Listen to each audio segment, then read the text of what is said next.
Welcome back. We have been able to look at the causes of the climate change, and from that understanding we have looked at what is climate change. We have been able to define climate change. In the previous lesson we also defined what is weather and climate. We also went deeper and looked at various factors that influence weather. We just have to mention them, such as the altitude, latitude. We have the length of the day, the aspects, winds, distance from the sea, and also the ocean currents. When we put all of these factors together, they also affect the climate of given region.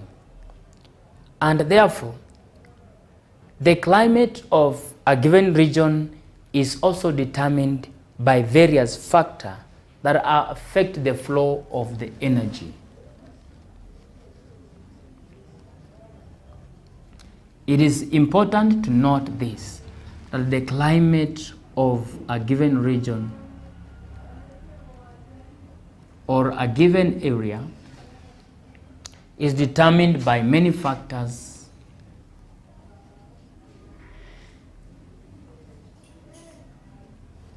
Is determined by various factors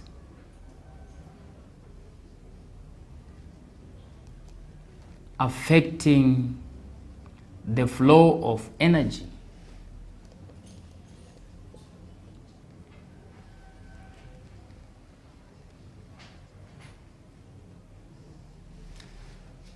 There are some factors that affect the flow of energy through the climate system. And when we look at this flow of the energy through the climate system, we have, in the previous lesson, we looked at the various factors that actually may interfere with the flow of energy. That is, it is also important to note that the earth receives its energy by three main processes. These processes are radiation, and then the second process is by convection, that is through the fluid, and then the third one, that is by conduction. From the atmosphere to the Earth's surface, radiation works better. Most of the heat energy is propagated into the space by radiation, and then the heat energy is propagated through the fluids such as the sea, ocean, and the rivers by convection. And then on the Earth crust, the heat energy is propagated on the crustal rocks by conduction. This energy from the sun, as we know, the sun becomes the ultimate driver of the climate on the earth. Why? Because the solar energy that is received by the earth depends on how much the sun emits its radiation, and the distance also between the earth and the sun. For example, we are able to estimate that the distance from the sun to the earth is approximately 150 million kilometers away.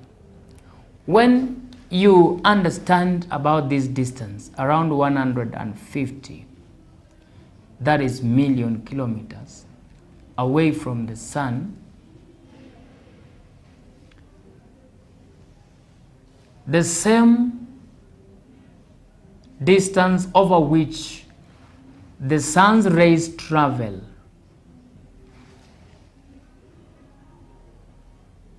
as the sun's rays travel, they are going to meet some obstacle in the space so as to reach the Earth's surface. Therefore, some parts of this solar radiation are reflected back into the space, that is into the space by the atmospheric clouds.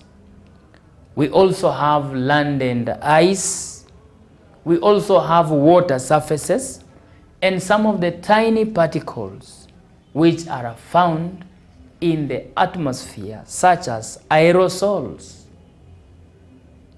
These elements also interfere with the light, with the heat energy reaching the Earth's surface. Therefore, in the surface or in the atmosphere, we'll find that because of the reflection of some of the heat energy into the atmosphere, will also cause some imbalance of the heat energy that is received on the lower atmosphere. And eventually, some of that energy can also be absorbed by those particles or nuclei. And when they are returned back, they become much reflective. Now, when we look at the radiation, the heat energy reaches the Earth's surface, reaches into the atmosphere by what we call solar radiation. It is in this process that which the atmosphere gets heated by radiation, and there are two types of radiation here. We have terrestrial radiation and also we have terrestrial radiation, and we also have solar radiation. Terrestrial radiation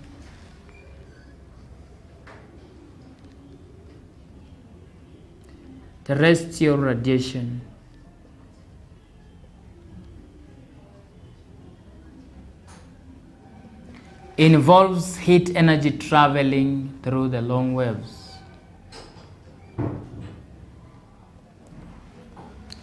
While solar radiation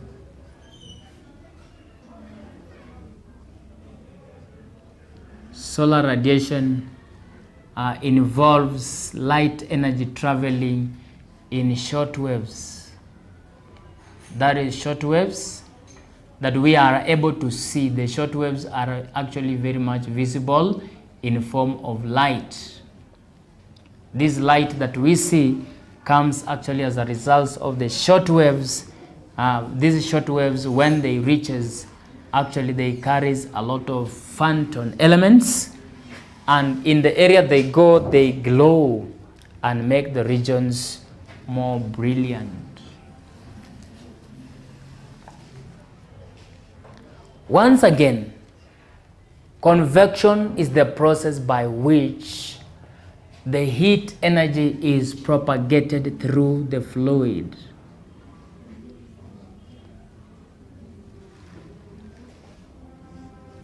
Heat energy is propagated through the liquid, and specifically because we are looking at the geomorphology, that is the earth science, we look at what is the ocean, we have the sea, we have the rivers and lakes. These makes a larger percentage of the earth's surface that we are able to note them and find out that this has an impact on the general flow of energy. And when we move on and we look at this part of the radiation, this energy that is by the earth, it's returned into the space as also infrared radiation. In this process of this heat energy returning into the space by the infrared radiation,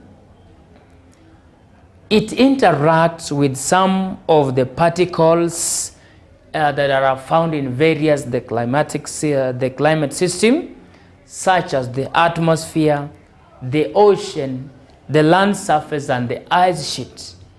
When that interaction occurs, you will find that a given amount of heat energy is lost into the space, and the little amount of heat energy is received on the Earth's surface. As a matter of us to be able to understand, it is also good to find out the other part of conduction.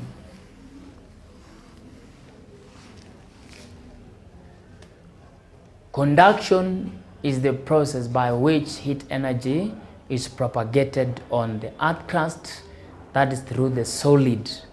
You remember the crustal rocks.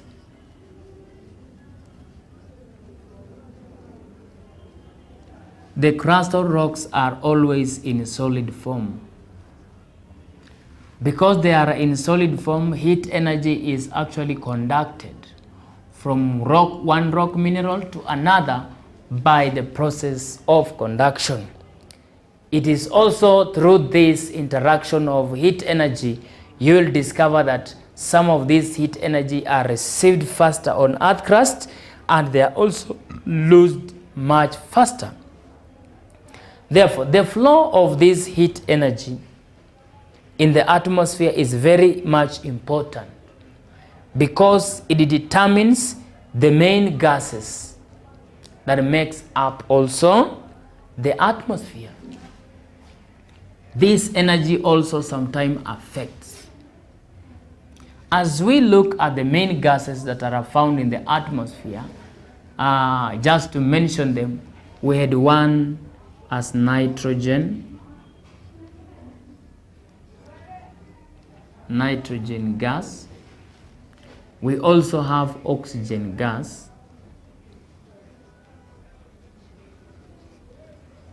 We have, that is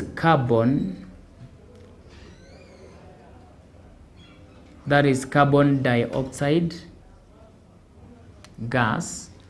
And then we have other gases such as hydrogen, helium, and so forth. Nitrogen carries around 78% of the total gas in the atmosphere, while oxygen carries around 21% of the total gas that is found in the atmosphere. And then carbon dioxide carries around 0.04%, while other gases such as helium and hydrogen carries around 1% of the total gas which are found in the atmosphere. As the heat energy propagates into the space, first of all, it comes to interact with some of the gases that are found in the atmosphere. And as we look at most of these gases, you will only single out that nitrogen gas and oxygen gas, they do not interact with the infrared radiation that is flowing upwards from the earth. However, there are some certain gases which are found in small quantities that absorbs the infrared radiation. And by doing so, they impede the outward flow of the infrared energy from the Earth's surface. And therefore, this creates some elements of the greenhouse effect, which causes some warming, and the interaction with the infrared radiation produces more greenhouse gases. And those greenhouse gases, I hope you are able to find them out. Most of these green gases can also outline them. One is carbon dioxide, we have methane, we also have sulfur dioxide. and other gases that are related to it, especially those that have chlorine elements, such as the chlorofluorocarbons. In the atmosphere, some of these gases absorb the infrared radiation. Let us demonstrate this using this diagram. Now, when we look at this demonstration, just to show the flow of radiation, this is where the sun is the ultimate source of energy. And remember, this energy travels into the space through radiation. Actually, it is actually in all directions. But also there are some clouds into the atmosphere. We have some clouds. The clouds are found in the atmosphere. As the heat radiation comes and hits into the clouds, some of it is reflected back. And sometimes this heat energy comes and reaches the Earth's surface, and then it turns up as the infrared.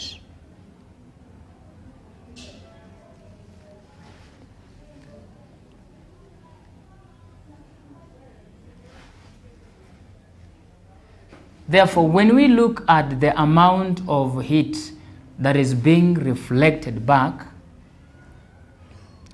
depending on the cloud cover, this is reflected heat. Reflected heat. It is also reflected heat. This is also the same as reflected heat. And then there is actually a very little amount of heat energy that reaches the Earth's surface. What happened during this process? You will find out that around 15% of heat energy is reflected by various nucleus that are found in the clouds and various gases. And then out of that, we only have maybe around 60% of the heat energy that is actually reaches the Earth's surface. But when it reaches the Earth's surface, it turns into the infrared radiation.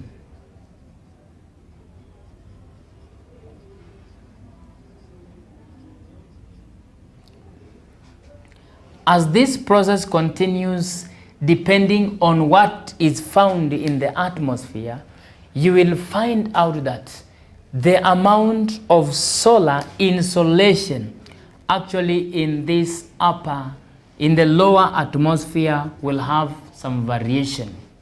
Therefore, this part of the atmosphere, relatively the energy flow to the atmosphere does not come to reach out 100%. It is reduced because there are some nuclei which are found in the clouds, such as the particles, the dust of other gases. They are there in the space.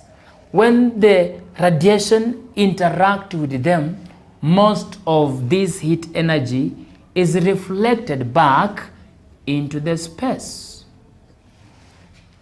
And just as a reminder, the atmosphere is composed of various layers. There are 4 main layers of the atmosphere. I will say this is troposphere, and this is stratosphere, this is the mesosphere, and this is the thermosphere. That is where the heat energy is mostly found. You will learn and find out that in the troposphere, there is only relatively small amount of heat energy that makes the Earth's surface to be warm. And once the Earth's surface has been warmed, therefore some of this heat energy are lost into the atmosphere through terrestrial radiation and also infrared. radiation. And this heat energy, when it is lost very fast, you will find that there will be a stable temperature that will be found in the lower atmosphere. But when we go in the upper atmosphere, especially in the area of the thermosphere, here you learn that the characteristic is that the temperature increases with an increase also in altitude. It is in these zones where you find a lot of ions, charged ions. And that is why we refer to it as ionosphere. Charged ions interact here quickly because temperatures and pressures are very high, making this zone to exhibit a different and a unique characteristic from the other layers of the atmosphere. And this brings us to the understanding that the solar radiation that flows onto the Earth's surface, the radiation flow of energy, varies depending on what is found into the atmosphere. Just to remind you, there are also some volcanic ash that could be there in the atmosphere, such as sulfur dioxide, methane. When this smoke and dust are released, remember yesterday it was reported from CNN News that a mountain in Indonesia that is called Mount Agul has also erupted some smoke in the atmosphere, sending some alarming information to the aircrafts not to travel through until the smoke is cleared. Such smoke is emitted in the atmosphere from volcanoes. You will realize that also it creates an impact of the energy flow in the atmosphere, and that one will always affect the radiation and affect the climate, upon which we will be able to find out how it affects. Therefore, as you understand this chart flow, some of the heat energy are reflected back into the space. And because we have large amount of atmosphere, that is, it might be covered with various clouds, also with smoke, some of it nuclear particles. Therefore, it is only around 60% of energy that reaches the Earth's surface and warms it up. And some of it are reflected back into the space as the infrared radiation, causing the part of the mesosphere to have some warming also experiences. And therefore, the temperatures will slightly be higher just for some moment. And that generally also affects the climate. After we are able to look at the rates at which the energy flows, or the rate at which the energy enters into the Earth system from the sun, then it is quite important also to note out various concepts through this question.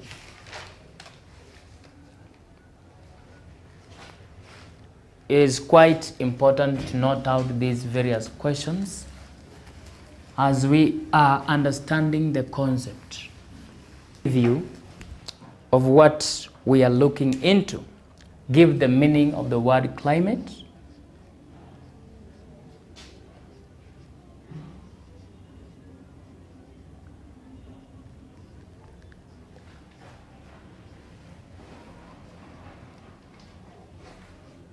Give the meaning of the word climate.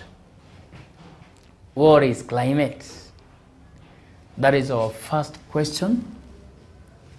Let us look at the second question. What is the difference between climate and weather?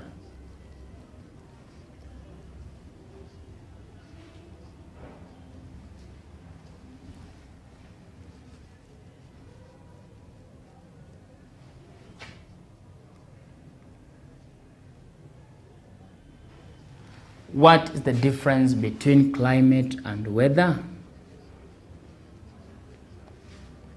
Question number 3 asks us outline some of the weather elements.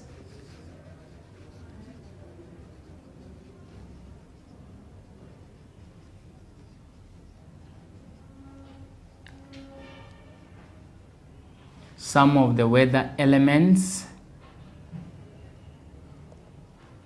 and the instruments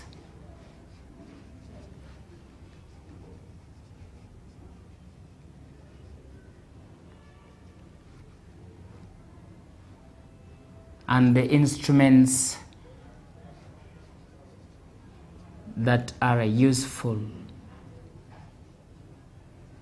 in measuring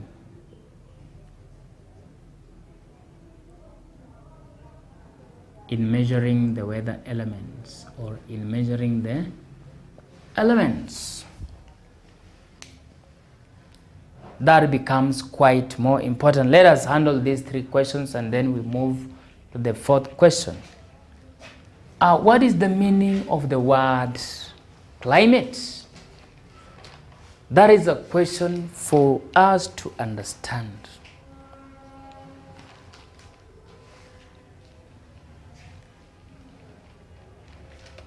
It should be climate change, not climate alone. It should be climate change.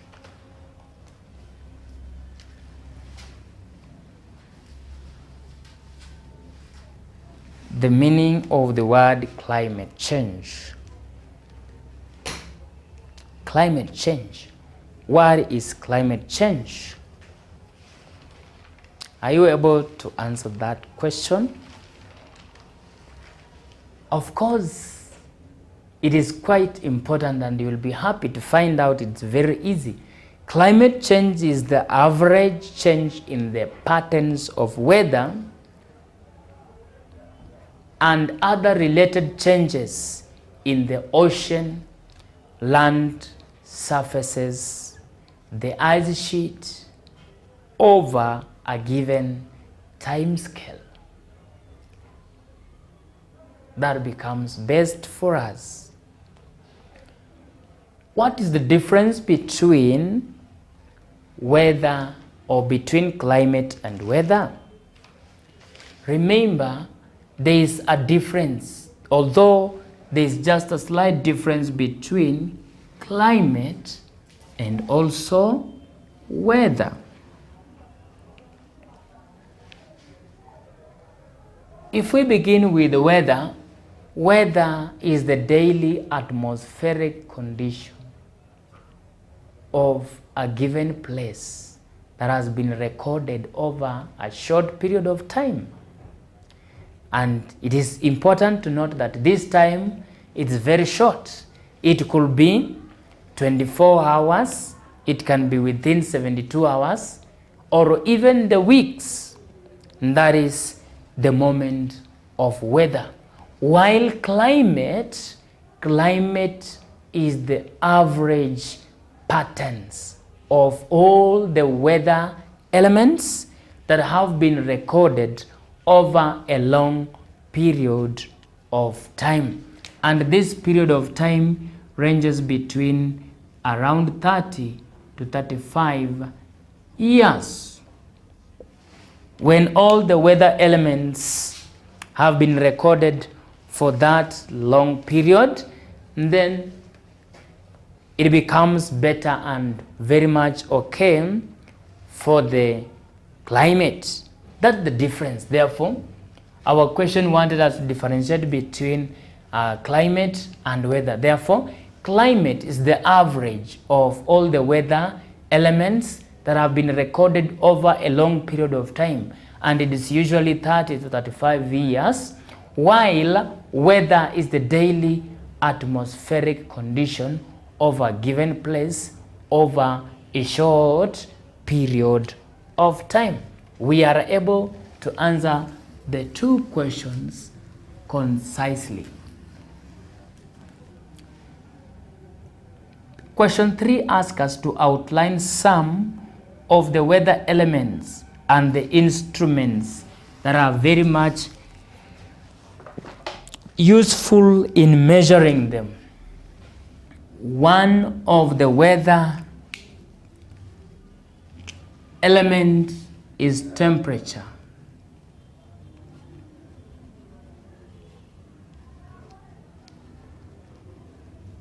Remember temperature, and then we have humidity, and then 3 we have rainfall or precipitation. The 4th one we have sunshine, the amount of sunshine. They only needed 4. Therefore, the instrument that is used to measure the temperature is simply thermometer.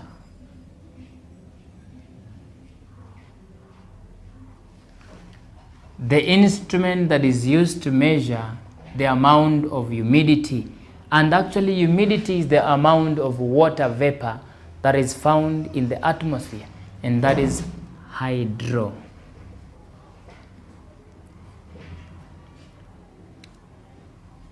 Hygrometer, yes, hygrometer, hydrometer.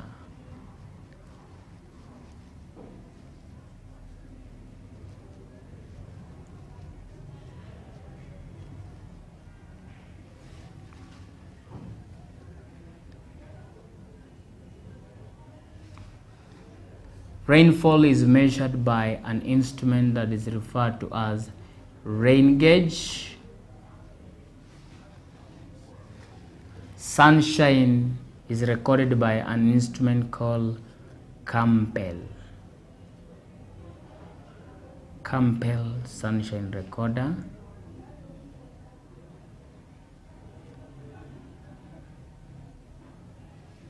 The Campbell stock sunshine recorder. These are some of the weather elements and the instruments that are useful in measuring some of the weather elements. Let me add one. What about wind? Wind is also the weather element. Wind is measured by anemometer, that is the speed of wind. Can also be measured by wind vane, that is the direction of wind, and also windsock.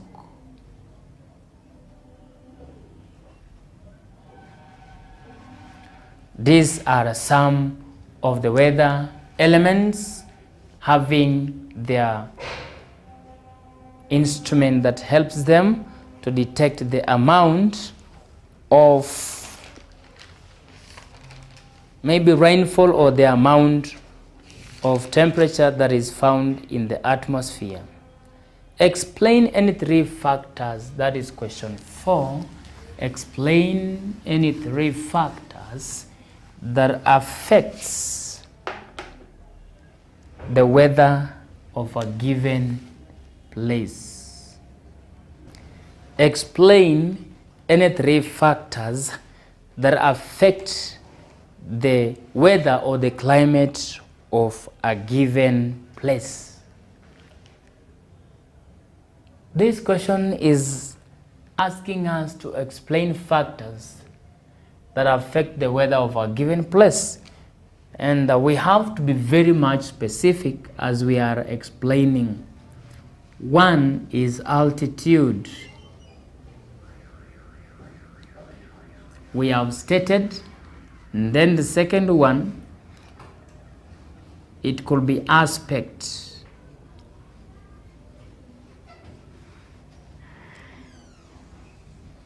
The third one could be latitude.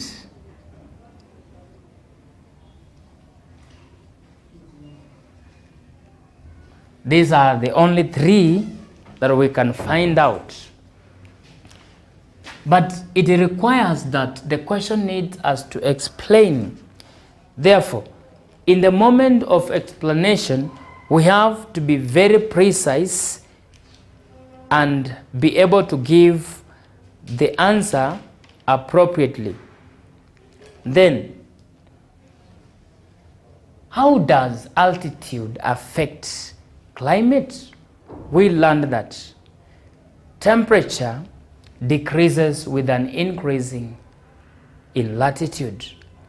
Therefore, we will say that temperatures tend to increase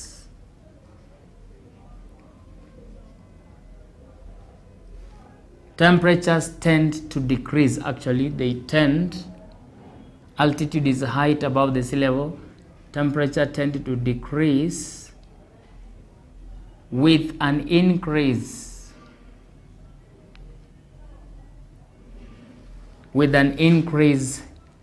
in altitude, doing now what? Thus lowering the temperature. Lowering the temperature as you move.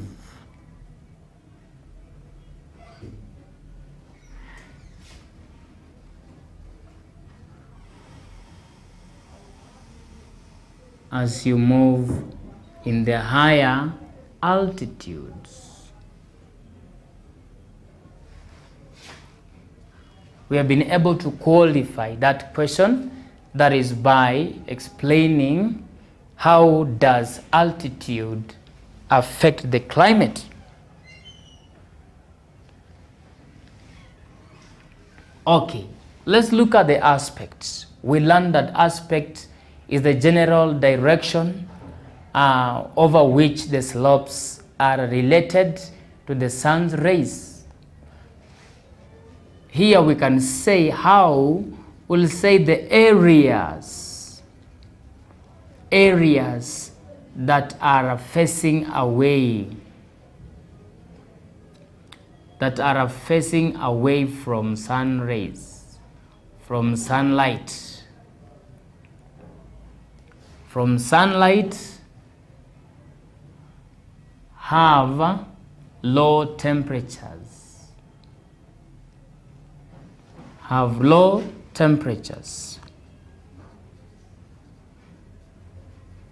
Than the areas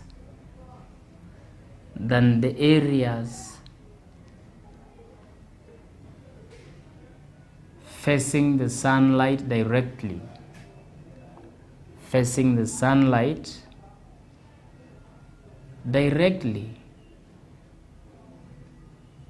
They are warmer.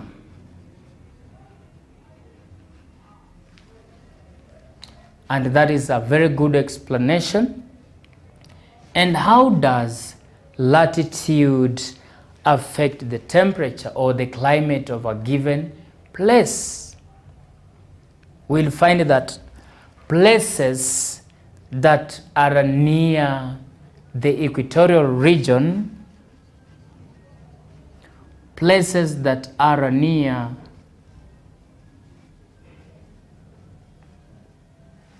the equator, or we will say the equatorial areas, have warm temperatures.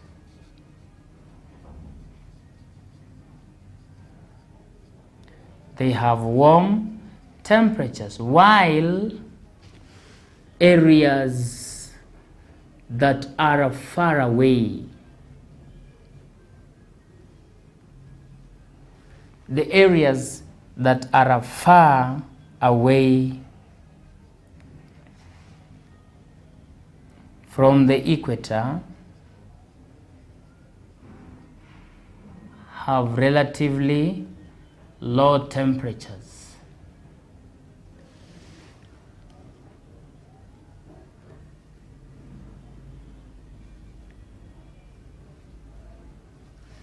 They have relatively low temperatures and thus affect the regions where its climate lies. We have been able to answer that question precisely.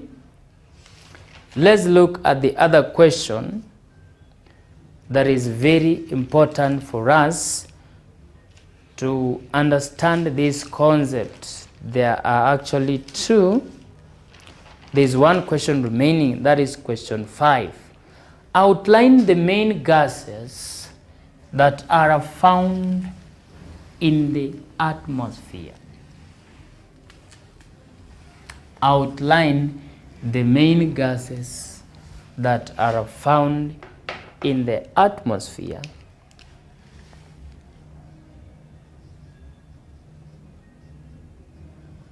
Outline the main gases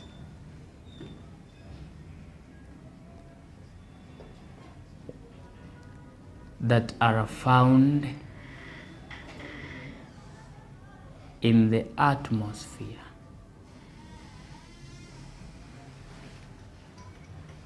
Outline the main gases that are found in the atmosphere, including their percentage composition.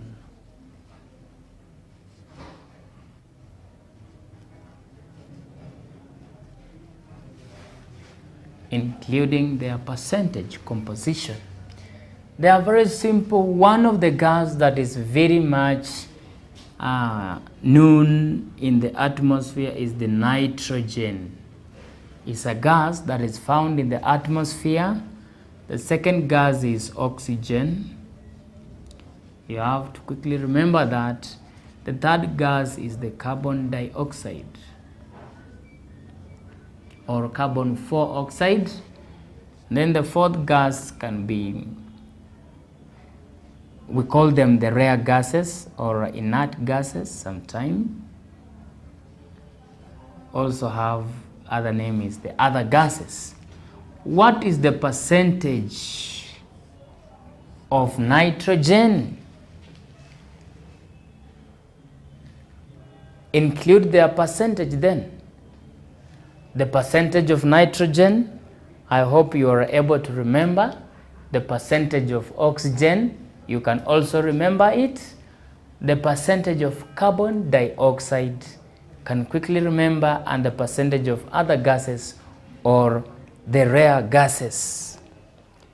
Therefore, we have been able to discover various concepts that brings about the climate change.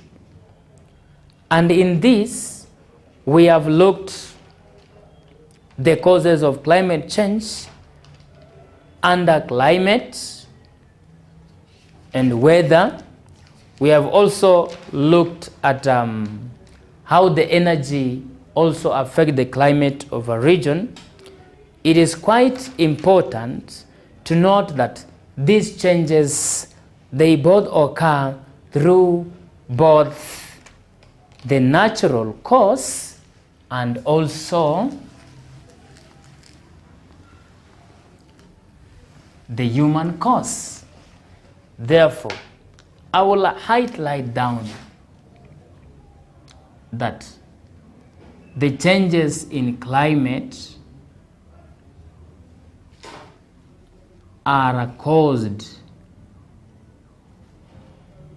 by both natural causes, that is natural causes, and human causes, or they are also referred to as human induced. These are a very important aspect that we need also to handle. Therefore, we have aspect number 1 that we need to discuss is the natural cause. Natural cause of climate. One of the natural cause of climate is the change in the Earth's orbital characteristic.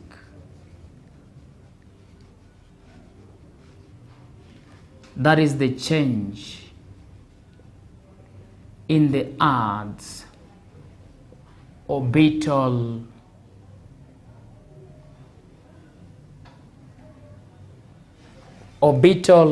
characteristics. It is quite important to note that when the earth revolves around the sun, it follows a special path that is referred to as the orbit. When this orbit changes in its characteristic in a given area, therefore there will be a general climate change. For example, during the period of aphelion and perihelion period,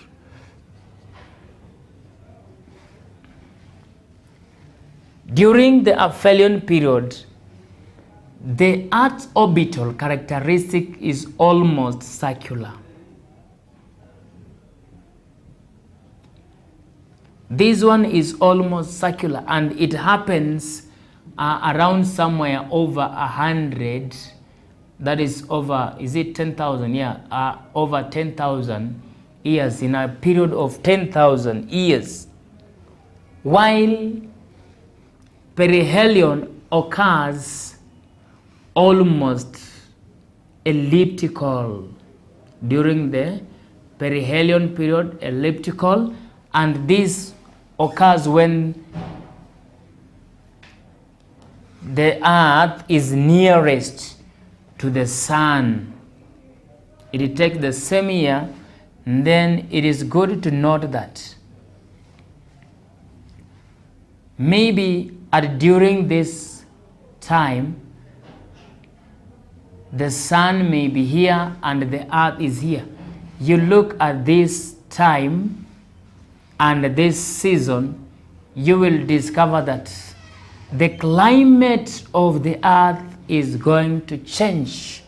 Unlike when the sun is almost at the center and we have maybe almost circular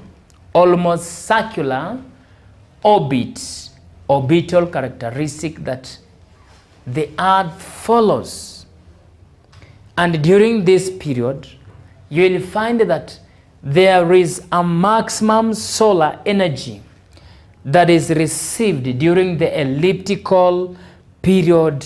The amount of heat energy and energy radiation received is on its maximum.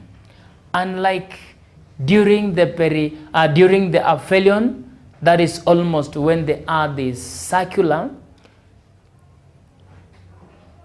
the amount of heat energy received will be relatively low. Another aspect that we also have to handle is the variation in the carbon dioxide output.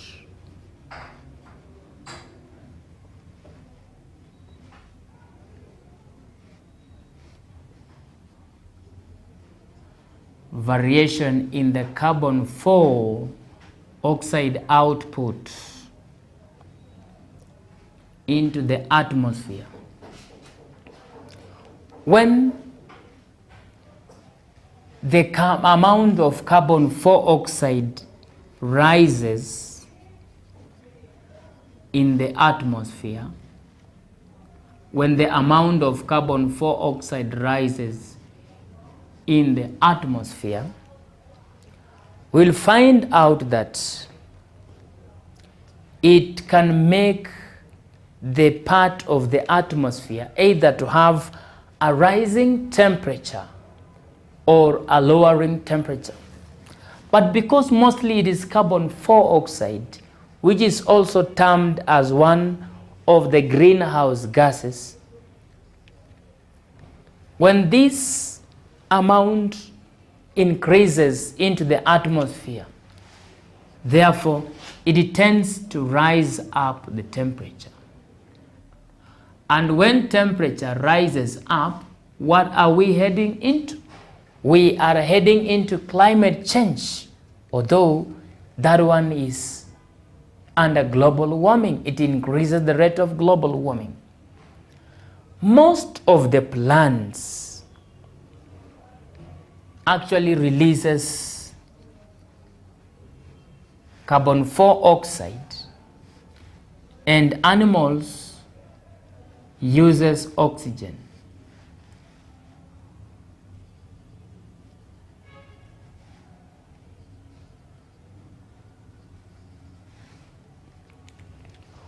when we find out that plants during the day, plants takes in a lot of carbon dioxide, and therefore during the night plants releases energy, oxygen I mean, and this oxygen is the one that is used by animals in breathing, so that most of the metabolic rates of reactions are carried out and they are done. Suppose you do away with plants, you clear out the plants, the amount of carbon dioxide will increase. As this carbon dioxide increases, it also tends to increase as what? The temperature. And thus when temperature increases, it leads us into the global warming. Why? Because it is creating some elements of the greenhouse effect. Creating some of the greenhouse effects that is going to be felt alone. This is the second aspect that affects the amount of carbon dioxide. This is a natural cause of climate. And sometimes in the colder regions, especially in the ocean, when the temperature increases, the temperature will cause the water that had been frozen in the ocean, because it had accumulated, that is carbon dioxide, to release it into the space. And once this is released in the space, it tends to increase the atmospheric temperature. And this temperature affects the average climate pattern. The third aspect is volcanic eruption.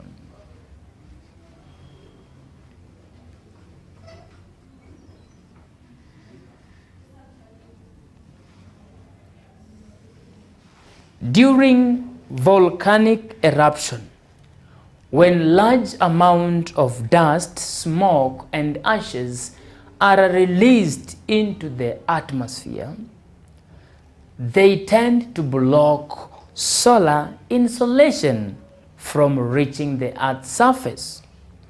And as a result of that, the lower atmosphere experiences at a given period of time some low or a cooling effect, or maybe very low temperatures.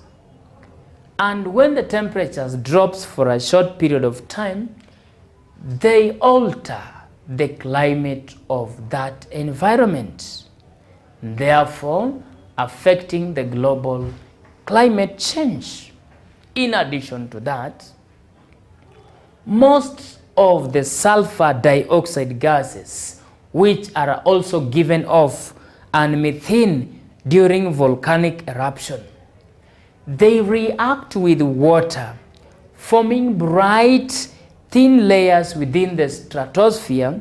These layers will always filter or will interfere, will reflect back the amount of solar energy that reaches the Earth's surface, and thus altering the atmospheric temperature.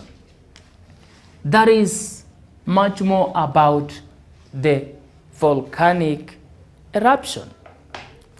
When we also move to the next aspect, then number 4, that is variation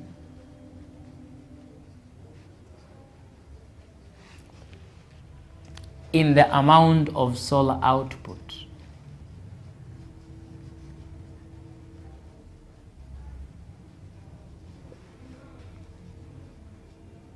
The variation in the amount of solar, that is output. When the amount of solar output varies, what happens? Changes will always occur when there is a variation in the amount of solar energy which is given off. These changes may cause the sun sometime to be less radiant and eventually lowers the temperature of that area. When this amount of solar energy reduces, remember that this amount of solar energy, once it reduces, and there are various factors that will affect or will cause the amount of solar energy to be reduced, especially when we look at the distance over which the heat energy travels.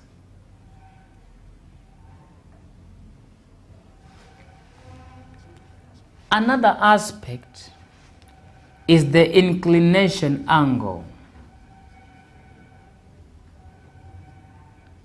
The inclination angle over the which sun's rays, that is sun's rays, fall. These two aspects will always bring a variation in the amount of the solar energy that is received. And as a result of that, we are able to estimate the distance over which the heat energy is traveling to reach the Earth's surface. Especially, we found out that the Earth is around 150 million kilometers away from the Sun. The higher or the longer the distance, the lesser the intensity of the amount of energy travels reaching the Earth's surface. Why? Because over this distance over which the energy is traveling, for example, through radiation, some of this energy are interacting with other nuclear forces such as methane, dust, ash, and smoke in the atmosphere.